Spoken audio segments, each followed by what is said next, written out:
அனைவருக்கும் வணக்கம்.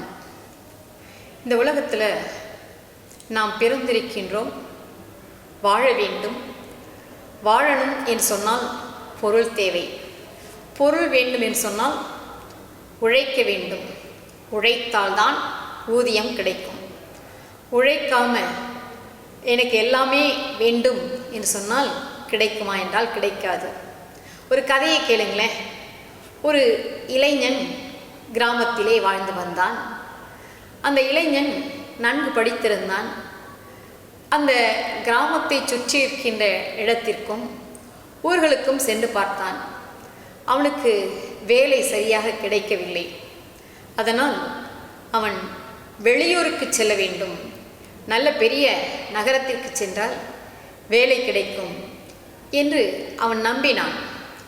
அப்பொழுது கிளம்பலாம் என்று போகின்ற பொழுது வழியிலே ஒரு மகானை சந்தித்தான். மகானை பார்த்த மாத்திரத்திலே கீழே விழுந்து சாஷ்டாங்கமாக வணங்கி எழுந்து, ஐயா, நான் நகரத்திற்கு போகிறேன். அங்கு போய் நான் படித்த படிப்பிற்கு ஏற்றாற் போன்று வேலை கிடைக்க வேண்டும். அந்த வேலையிலே நான் சிறந்து விளங்க வேண்டும். என்னை வாழ்த்தி அனுப்புங்கள் என்று தலை குனிந்து அப்படியே நிமிர்ந்தான். அந்த மகான் பார்த்தார். அப்பா, நல்லது, உனது வேலையை தேடி நல்ல சிறப்பாக நீடூழி நீ மற்றவர்களுக்கு உதவி செய்து வாழ வேண்டும் என்று வாழ்த்தி அனுப்பினார். அந்த இளைஞனும் போய்கொண்டே இருக்கின்றார். அப்படி போய்கொண்டே இருக்கின்றான். வழியிலே ஒரு பாலை நிலம் போன்ற மணல் பரப்பு காணப்படுகிறது. அங்கே ஒதுங்குவதற்கு நிழல் இருந்ததா, மரம் இருந்ததா அப்படின்னு சொன்னால் மரம் எதுவும் காணப்படவில்லை. ஒரே ஒரு மரம் இருந்தது.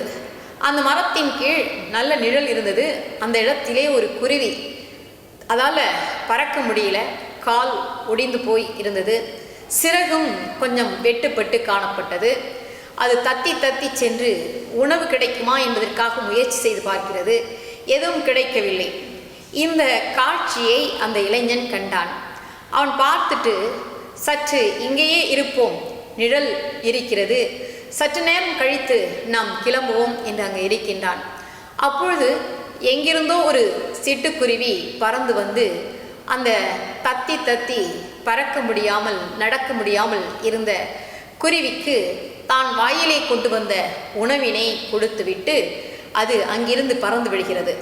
இதை பார்த்த இளைஞன், ஆகா, இந்த பறக்க முடியாமல் நடக்க முடியாமல் இருக்கின்ற குருவிக்கு எங்கிருந்தோ வந்து ஒரு சிட்டுக்குருவி கொடுத்துவிட்டு செல்கிறது என்று சொன்னால் நாம் எதற்காக நம்முடைய ஊரை விட்டு வெளியூருக்கு சென்று வேறு நகரத்திற்கு சென்று உழைத்து சம்பாதிக்க வேண்டும்?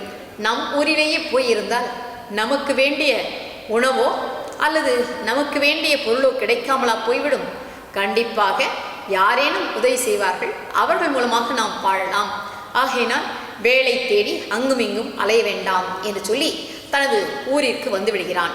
வந்து தனக்கு யார் தருகிறார்களோ அதை சாப்பிட்டு வாழ்ந்து வந்திருந்தான். ஒரு நாள் அந்த மகான் வாழ்த்தினாரே, அவர் வருகிறார்.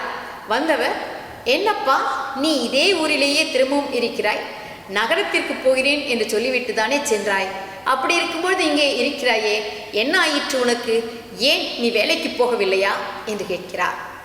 அப்போ அந்த இளைஞன் பாலைவன பகுதியிலே தான் கண்ட காட்சியை, இப்படி நடந்தது, அந்த சிட்டுக்குருவி எங்கிருந்தோ வந்து உணவை கொடுத்தது அல்லவா, நடக்க முடியாமல் பறக்க முடியாமல் இருந்த குருவிக்கு அதை போன்று அதுக்கே கிடைத்தது என்று சொன்னால் நான் நடந்து வாழ்ந்து கொண்டிருக்கின்றேனே, எனக்கு யாரேனும் தரமாட்டார்களா என்ன? ஆகினால் தான் நான் போகவில்லை என்று கூறினான். அந்த மகான் அந்த இளைஞனை அப்படியே உற்று பார்த்தார். உற்று பார்த்தவர், ஏனப்பா, நீ நடக்க முடியாத பறக்க முடியாத அந்த சிட்டுக்குருவியாகவா இருக்க விரும்புகிறாய்? அல்லது எங்கிருந்தோ பறந்து வந்து தானும் உணவினை உண்டு அந்த குருவிக்கும் கொடுக்க வேண்டும் என்று உணவினை கொடுத்துவிட்டு மீண்டும் உணவை தேடி பறந்து சென்றதே, அந்த குருவியை போன்று இருக்க வேண்டும் என்று ஏன் நீ நினைக்கவில்லை என்று கேட்கிறார். அப்பொழுதுதான் அந்த இளைஞனுக்கு புரிந்தது, ஆகா, நாம் அந்த பறந்து சென்று உணவை கொண்டு வந்து கொடுத்த குருவியைப் போன்று அல்லவா இருந்திருக்க வேண்டும். அந்த சிறகுடைந்த பறந்து செல்ல முடியாமல் கால் ஒடிந்து காணப்படுகின்ற குருவியைப் போல் இருப்பதற்கு நினைத்து விட்டோமே என்று நினைத்து வருந்தினான். ஆம் அன்பர்களே, நாம் என்ன செய்ய வேண்டும்? உழைக்க வேண்டும். உழைக்கின்ற பொழுது ஊதியமானது கிடைக்கும். ஒரு பாடலை கூட நீங்கள் கேட்டிருப்பீர்கள். ஒரு படத்திலே வந்த பாடல்தான், உழைத்து வாழ வேண்டும், பிறர் உழைப்பில் வாழ்ந்திடாதே என்று அந்த பாடல் சொல்லப்படக்கூடியதாக இருக்கிறது. அப்போ என்ன செய்யணும்? நம்முடைய தேவைகளை நாம் நிறைவேற்றி கொள்ள வேண்டும் என்று சொன்னால் உழைக்க வேண்டும். நம்முடைய தேவைக்காக மட்டுமல்ல, மற்றவர்களும் நலமோடு இருக்க வேண்டும், வளமோடு இருக்க வேண்டும் என்று சொன்னால் நாம் உதவ வேண்டும். அப்படி உதவுவதற்கு என்ன தேவை? பொருள் தேவை. அந்த பொருளை நாம் என்ன செய்ய வேண்டும்? நல்ல உடலோடு இருக்கின்ற பொழுது, வலுவாக இருக்கின்ற பொழுது உழைக்க வேண்டும். உழைப்பிலே வரக்கூடியதிலே மற்றவர்களுக்கு கொடுத்து நாமும் உண்டு மகிழ்ந்திருப்போம் என்று சொன்னால் அதுதான் நாம் இந்த உலகில் பிறந்ததற்குரிய அடையாளமாக இருக்கும் என்று கூறி முடிக்கிறேன். நன்றி, வணக்கம்.